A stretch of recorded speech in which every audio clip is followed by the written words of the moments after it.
तो आज के इस वीडियो लेक्चर में हम बात करेंगे आइडेंटिटीज ऑपरेटर्स के बारे में, जो कि आपको स्क्रीन पे दिख रहा होगा। सो चलिए स्टार्ट करते हैं, पढ़ते हैं क्या होता है इसके बारे में। ठीक है, तो आइडेंटिटीज ऑपरेटर्स क्या होता है? These operator are use to compare the address of two object. ठीक है, दो ऑब्जेक्ट का जब भी एड्रेस कंपेयर करना होता है तो हम आइडेंटिटीज ऑपरेटर का यूज करते हैं। दो टाइप्स के होते हैं, इज और इज नॉट। ठीक है, इज जो ऑपरेटर होता है उसका अपोजिट, उसका रिवर्स जो होता है इज नॉट होता है। ठीक है, अभी हम बात करते हैं आखिर यूज क्यों होता है आइडेंटिटीज ऑपरेटर का, कब यूज होता है और कैसे होता है। ठीक है, तो देखो क्या होता है ना कि जब भी हम कोई वेरिएबल डिक्लेयर करते हैं, जैसे मैं क्या करता हूँ, एक वेरिएबल में डिक्लेयर करता हूँ। पहले मैं ब्लैक सेलेक्ट करता हूँ। ठीक है, ये इक्वल टू 10। ठीक है, और एक और वेरिएबल लेता हूँ जिसकी वैल्यू रहेगी बी, जिसकी वैल्यू सेम रहेगी 10। तो पाइथन इस केस में क्या करता है, इस केस में पाइथन क्या करेगा, जो ऑब्जेक्ट क्रिएट करेगा ना वो उसमें वैल्यू हम क्या करेगा, मान लेते हैं ऑब्जेक्ट क्रिया, सॉरी इसको मैं, ठीक है, उस केस में एक ऑब्जेक्ट क्रिया, जो ऑब्जेक्ट क्रिया उसमें वो वैल्यू डाल दिया 10 है। और एक चीज और, वो ऑब्जेक्ट का एज ए टैग मतलब एज ए नाम क्या रहेगा, ये रहेगा। ठीक है, जैसे पहला जब वेरिएबल हमने डिक्लेयर किया ए इक्वल टू 10, तो पाइथन में क्या होता है ना, उस ए इक्वल टू 10 को ना एक ऑब्जेक्ट बन जाएगा ए, और उसमें वैल्यू 10 डाल देगा, और उस ऑब्जेक्ट का एक एड्रेस होता है। एड्रेस मतलब समझ लो, एड्रेस को बोल सकते हैं मेमोरी लोकेशन। ठीक है, एड्रेस। ठीक, तो इसका कोई एक एड्रेस होगा, मैं बताता हूँ। ठीक है, 1 2 3 समथिंग करके इस ऑब्जेक्ट का एक एड्रेस होगा जो कि पॉइंट करेगा वेरिएबल ए को। ये एक टैग होता है, नेम होता है, निक नेम होता है, जिसे हम आइडेंटिफाई करते हैं। बाकी ये हम समझने के लिए ये ऐसे लिख रहे हैं, बाकी इंटरनली ऐसा नहीं होता। तो 10 जो है ऑब्जेक्ट में वो वैल्यू चली गई, और उस ऑब्जेक्ट की एड्रेस है 1 2 3 5। ठीक है, जैसे हमने b इक्वल टू 10 रखा ना, तो पाइथन में क्या होता है कि वैल्यू देखो a इक्वल टू 10 है, b इक्वल टू, यानी वैल्यू दोनों में सेम है। तो पाइथन में ना अलग ऑब्जेक्ट क्रिएट नहीं होगा, सेम, क्योंकि वैल्यू सेम है ना, तो जो ऑलरेडी a का ऑब्जेक्ट बन गया तो उसी को पॉइंट कर लेगा। तो इस केस में क्या होगा कि आप समझो कि जैसे हम डिक्लेयर करेंगे ना, तो हमारा b होगा, अब b जो वेरिएबल होगा वो पॉइंट कर लेगा a को। क्यों? क्योंकि हमारी एड्रेस दोनों की हमारी वैल्यू दोनों को सेम है, तो अलग अलग ऑब्जेक्ट नहीं बनेगा, सेम ऑब्जेक्ट बनेगा, और दोनों ए और बी उसको पॉइंट कर लेंगे। और तो इसी को चेक करने के लिए, इस चीज को चेक करने के लिए हम आइडेंटिटीज ऑपरेटर का यूज करते हैं। तो अगर हम प्रोग्रामिंग में चेक करना चाहते हैं, दो वेरिएबल, किसी ने वेरिएबल डिक्लेयर कर लिया, अब हमको चेक करना है क्या दोनों वेरिएबल सेम मेमोरी लोकेशन को पॉइंट कर रहे हैं कि नहीं, उनकी एड्रेस सेम है कि नहीं। तो उस केस में हम इज ऑपरेटर का यूज करते हैं। फॉर एग्जांपल अभी मैं क्या करता हूँ, एग्जांपल दिखा देता हूँ आपको। ठीक है, एक एग्जांपल वैल्यू लेता हूँ, एक वेरिएबल डिक्लेयर करता हूँ, उसमें वैल्यू 10 असाइन करता हूँ, वाई को भी मैं 20 असाइन कर देता हूँ। ठीक है ना, अभी मैं क्या करता हूँ, प्रिंट, मैं इसका एड्रेस प्रिंट कराना चाहता हूँ, एक्स और वाई का, एक्स और आईडी आपको पता है एड्रेस प्रिंट कराने के लिए यूज होता है। ठीक है, प्रिंट वाई आईडी वाई। ठीक है, तो एक्स और वाई की मैंने वैल्यू और एड्रेस प्रिंट कराया। ठीक है, अब मैं रन कर लेता हूँ। ठीक है, सेव करके रन कर, तो देखो आप जो पहला प्रिंट है, एक्स की वैल्यू 10 है और इसकी एड्रेस है। ठीक है, और वाई की वैल्यू 20 है और उसका एड्रेस है।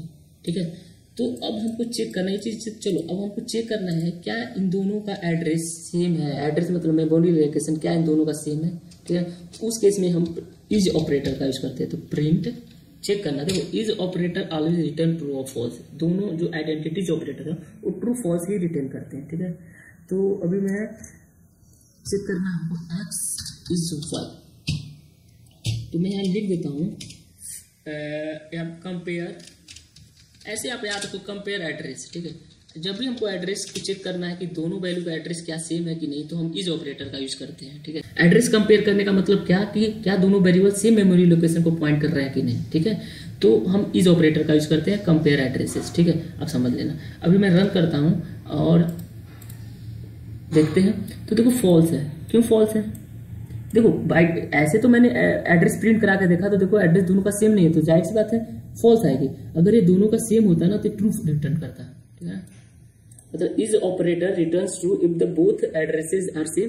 एंड वाइस वर्सा, ठीक है। इस केस में दोनों के एड्रेस सेम नहीं है, क्योंकि क्यों नहीं सेम है, क्योंकि x की वैल्यू कुछ और है, y की वैल्यू कुछ और रहती है, अलग अलग ऑब्जेक्ट क्रिएट कर ले रहे हैं। अगर ये अगर सेम वैल्यू होता है ना तो एक ही ऑब्जेक्ट क्रिएट करते हैं, जैसे कि 10 मैंने कर दिया, चलो दोनों की वैल्यू सेम कर। अब इस केस में चेक करते हैं। अब देखो इस केस में ट्रू आया, पहले फॉल्स आया था, अभी ट्रू आया, क्यों? क्योंकि अब देखो इस केस में एड्रेस भी सेम है, ये आइडेंटिटी आईडी जो है फंक्शन है हमको एड्रेस बताना, इस केस में एड्रेस सेम है, that's why it's return true. अब क्यों? क्योंकि दोनों की वैल्यू सेम है। मैंने अभी पेंट में बताया ना आपको, देखो पेंट में बताया ना ये चीज, अरे यार ठीक है, पेंट में बताया ना मैंने ये चीज कि देखो कि अगर दोनों की वैल्यू सेम होगा तो एक ही ऑब्जेक्ट बनता है, और दोनों वेरिएबल एक मेमोरी को पॉइंट करते हैं। तो दोनों केस में सेम एड्रेस है, एक ही एड्रेस बना, तो इस केस में इज हमारा ट्रू रिटर्न करेगा। अगर दोनों में अलग अलग बना है देन हमारा फॉल्स रिटर्न करेगा, ठीक है। आई होप आपको इज ऑपरेटर समझ में आया होगा। इज नॉट अपोजिट है इज का, जैसे देखो पहला लिखा reverse of is operator, reverse of is operators उसका उल्टा होता है, ठीक है। It's return true if memory location of two object is not same. दोनों में से आपको एक आता है ना, तो एक याद कर लो, इज नॉट उसी का अपोजिट कर दिया है। जैसे देखो अब निकालते हैं कंपाइलर। अब देखो print x is not y। अगर इसने ट्रू दिया, अगर इसने ट्रू दिया तो फॉल्स देगा। देखो क्यों, उसका अपोजिट तो फॉल्स आ गया, ठीक है ना। क्योंकि स्टेटमेंट आप पढ़ गए x is not y, statement पढ़ के आपको लग जा रहा कि ये भाई ये फॉल्स है, ठीक है। तो दोनों एड्रेस के ऊपर ही बात करता है, ठीक। अगर हमको मान लो इसको मैं कैंसिल करता, अगर हमको वैल्यू दो ऑब्जेक्ट है, ठीक है। अभी जो पेंट मैंने खोला था उसमें एक एड्रेस और एक वैल्यू है, तो एड्रेस को कंपेयर करने के लिए हम इज और इज नॉट ऑपरेटर का यूज करते हैं। लेकिन अगर वैल्यू कंपेयर करना तो ऑब्जेक्ट के अंदर 10 वैल्यू स्टोर, अगर उसको कंपेयर करना तो उसके लिए हमको पता है कंपैरिजन ऑपरेटर, हमने बात किया था एक बारी कंपैरिजन ऑपरेटर वाले लेक्चर में। तो एक्स डबल लगा देंगे तो ये हमारा compares content of object,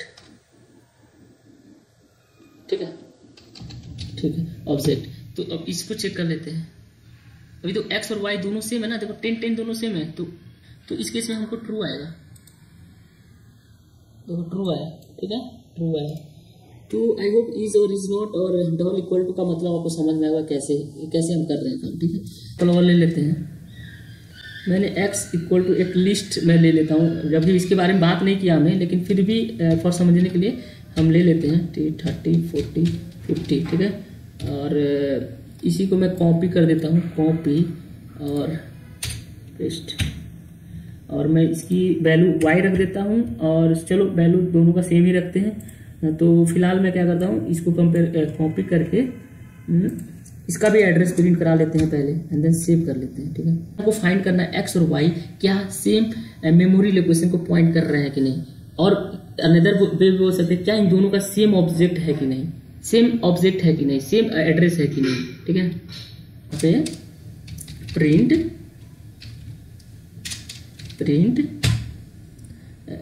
x is y, ठीक है, सेव किया। अगर ट्रू आया तो समझ लो भाई सेम लोकेशन को पॉइंट करेगा, फॉल्स आया तो नहीं कर रहा है, तो फॉल्स आया, ऑब्वियस सी बात है फॉल्स आना, क्योंकि दोनों का एड्रेस सेम नहीं है, मतलब उनकी अलग अलग ऑब्जेक्ट बन रही है, मतलब वो अलग अलग मेमोरी लोकेशन को पॉइंट कर रहे हैं, इसलिए that's why it's return false, ठीक है। ठीक, अभी क्या करते हैं हम, एक्स वाई हो गया, ठीक है। अगर इनकी वैल्यू कंपेयर करना है, कंटेंट कंपेयर करना, print x equal to y, save करा,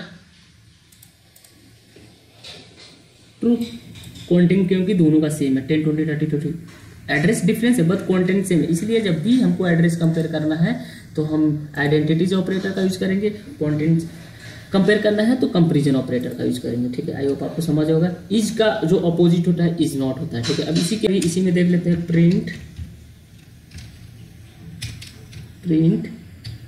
x इज नॉट y। अब इस केस में क्या होगा, अगर पहला केस का अपोजिट आएगा, तो उसी दोनों सेम ही है बट इसका अपोजिट है, इज नॉट y, जैसे देखो अब इस केस में जब हमने चेक किया था एक्स और वाई की, तो एड्रेस हमारा दोनों का अलग अलग बना था, ठीक है, अलग अलग बना था। ये आपको आप थोड़ा सा कंफ्यूजन हो रही है कि भाई वैल्यू तो दोनों का सेम है, तो एड्रेस क्यों अलग अलग बनना, क्योंकि ये लिस्ट है, कलेक्शन डेटा टाइप से, ना कि ये फंडामेंटल डेटा टाइप से, ठीक है। इस केस में सेम बन रहा था, लेकिन इस केस में अलग अलग बन रहा है, तो अलग है, इसके लेक्चर में हम पढ़ेंगे, ठीक है। जब हम कलेक्शन डेटा टाइप पर स्टार्ट करेंगे तब इसके बारे में आपको मतलब बताऊंगा क्यों अलग बन रहा है, ठीक है। तो अभी हमने चेक किया था आइडेंटिटी आईडी लगा के दोनों का एड्रेस डिफरेंस बन रहा था, डिफरेंस हो रहा था, दोनों का एड्रेस सेम नहीं था, चेक किया हमने, ठीक है। तो इस केस में क्या हुआ, इस केस में क्या प्रिंट कर रहा था, सेव करा, दोनों का एड्रेस सेम नहीं है, फॉल्स रिटर्न किया। अगर ये फॉल्स है तो इज नॉट, उसका ऑपोजिट आएगा ट्रू आएगा, ठीक है, ट्रू आएगा, ठीक है। तो x is not y, x is not Y, true है, यही सही। स्टेटमेंट पढ़ के आप बस बता दो, स्टेटमेंट के थ्रू बता। अब इस केस में x इक्वल टू वाई, दोनों की वैल्यूज कॉन्टेंट से इसलिए यहाँ पे ट्रू निकला। इस वाले केस में फॉल्स आया तो उसका अपोजिट आ जाएगा, X is not Y, true आ गया, ठीक है। और इस comparison operator value content compare करता है तो दोनों का कंटेंट सेम, इसलिए अपना ट्रू है, ठीक है। तो आई होप आपको ये वीडियो समझ में आया होगा। आइडेंटिटीज ऑपरेटर आपको समझ में आ गया होगा कि क्या होता है आइडेंटिटीज ऑपरेटर, क्यों इसका यूज करते हैं। तो मैं एक बार और बता दूं, तो आइडेंटिटीज ऑपरेटर का यूज हम तब करते हैं जब हम फाइंड करना होता है क्या जो हमने वेरिएबल डिक्लेयर किया वो सेम मेमोरी को पॉइंट कर रहे हैं कि नहीं, ठीक है।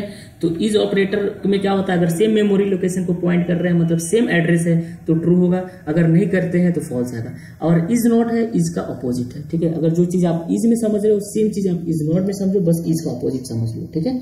तो आई होप आपको ये वीडियो समझ में आया होगा। सो दोस्तों आज के इस वीडियो लेक्चर में बस इतना ही रहने देते हैं।